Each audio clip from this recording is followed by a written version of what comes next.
വൃക്ഷങ്ങളൊന്നും നട്ടു വളർത്തിയില്ല. ആവശ്യത്തിനെടുത്തിട്ട് സമൂഹത്തിൽ എന്ത് ചെയ്യാൻ പറ്റും എന്നുള്ളൊരു ഭാവത്തെ നമ്മൾ ഉണർത്തണം. ഉദാഹരണത്തിന് ഒരമ്മ സൂപ്പർ മാർക്കറ്റിൽ പോവുകയാണ്. പോയപ്പോൾ കൊച്ചുങ്ങൾ ഈ കണ്ട എല്ലാം ആരും മേടിച്ചു തരാൻ ബഹളം വയ്ക്കും. ഇവർക്കൊന്നും സാധനങ്ങൾ മേടിക്കാൻ പറ്റിയില്ല. അപ്പോൾ മക്കളെ കുറച്ച് പൈസ കൊടുത്തുകൊണ്ട് കൊണ്ട് പറഞ്ഞ്, നിങ്ങൾ രണ്ടുപേരും പോയിട്ട് ഈ പൈസയ്ക്ക് നിങ്ങൾക്ക് ഇഷ്ടമുള്ള വാങ്ങിച്ച് കഴിച്ചോ, എന്നിട്ട് കഴിച്ചിട്ട് മാറി കൊണ്ടുവന്ന് മേടിച്ചു വിട്ടില്ല, അവിടെ പോയി ഞാനതെല്ലാം മേടിച്ചു വരട്ടെ പറഞ്ഞു. ഒരു കൊച്ച് ആ പൈസയ്ക്ക് പോയി ചോക്ലേറ്റ് മേടിച്ച് മാറി നിന്നുകൊണ്ട് തിന്നു. മറ്റേ കുട്ടി എന്ത് ചെയ്ത് ആ പൈസ കൊണ്ട് ചെയ്യുന്ന സൂപ്പർ മാർക്കറ്റ് വൃക്ഷത്തൈയും ഉണ്ട്, ഒരു വൃക്ഷത്തൈയും മേടിച്ച് ബാക്കി പൈസയ്ക്ക് ബിസ്ക്കറ്റും മേടിച്ചു.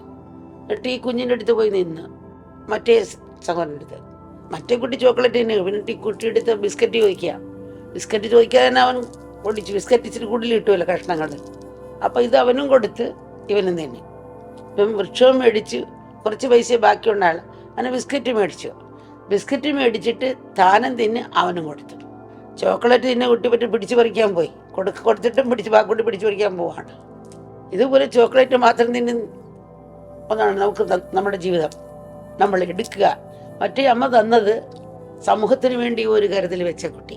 സഹോദരനും ബിസ്ക്കറ്റ് കൊടുത്തു, താനും തിന്ന് വൃക്ഷവും മേടിച്ചു. ഇതാണ് ശരിക്കുള്ള ഒരു ഭാവം. കിട്ടിയ ജന്മം നമ്മൾ എന്താണ് നമ്മൾ ചെയ്യേണ്ടത്? അതുകൊണ്ട് എല്ലാ വർഷവും 10ാം ഉദയത്തിന് ഇത്ര വൃക്ഷം നടണമെന്ന് പണ്ടുണ്ട്, ചെയ്യുമെല്ലാവരും. ഇപ്പം ആ സംസ്കാരം എല്ലാം പോയി. എല്ലാത്തിനോട് ആ ധർമ്മം പുലർത്തുക, നന്ദി പുലർത്തുക. വിദ്യാർത്ഥികൾ സഹനാവതു എന്ന മന്ത്രം മിക്കവരും ചെല്ലാറുണ്ടല്ലോ.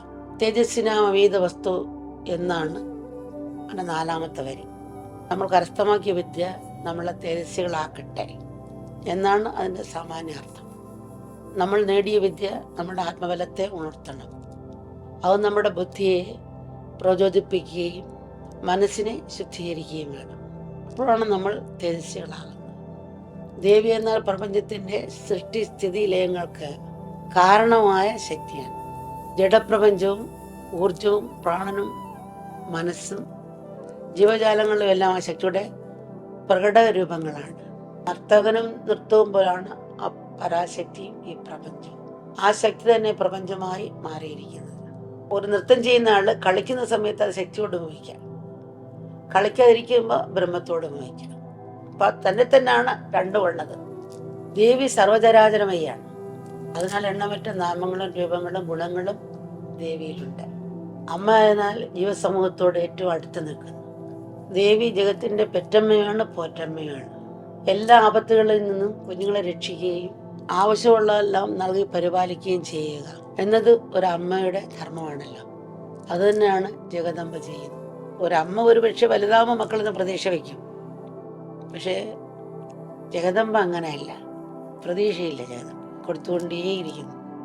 ദുർഗാദേവിയും മറ്റ് ദേവിമാരും അനേക അസുരന്മാരെ വധിക്കുന്നതായി പുരാണങ്ങൾ വർണ്ണിച്ചിരിക്കുന്നു. കരിമ്പ് അതുപോലെ നമ്മൾ എടുക്കണമെന്നില്ല, അതിനെ മാത്രം എടുത്ത് ചണ്ടികളെ. പുരാണ കഥയെല്ലാം തത്വം നമ്മൾ എടുത്താൽ മതി. അതിനെ ബാഹ്യ അർത്ഥം എടുത്താലും ആന്തരിക അർത്ഥം എടുത്താലും അതിന് ഗുണമുണ്ട്. പക്ഷെ എന്നാൽ അതിന് തത്വമാണ് നമ്മൾ എടുക്കേണ്ടത്. സനാതനം കണക്ക് പോലാണ്. അത് കുറച്ച് ഉരച്ചു നോക്കിയാലേ നമ്മുടെ മുഖം നമുക്ക് കാണാൻ പറ്റും. കുറച്ച് മനസ്സിലാക്കാനുണ്ട് അതിന് തത്വങ്ങൾ. ദൈവയുടെ കയ്യിലുള്ള ആയുധം അഹങ്കാരത്തെ കൊല്ലാൻ മാത്രമാണ്. ആ ദൈവയുടെ പ്രകാശം വരുമ്പം ഇരുട്ട് മാറുകയാണ്. ഇരുട്ടിനെ ഇരുട്ടുകൊണ്ട് മാറ്റാൻ പറ്റില്ല, ആ ജ്ഞാനം കൊണ്ടേ മാറ്റാൻ പറ്റുള്ളൂ. ആ ജ്ഞാനമാകുന്ന വാളാണ് അമ്മയുടെ. അഹങ്കാരത്തെ അറിയാം, അല്ല അമ്മ വേറൊന്നും ചെയ്തിട്ടില്ല.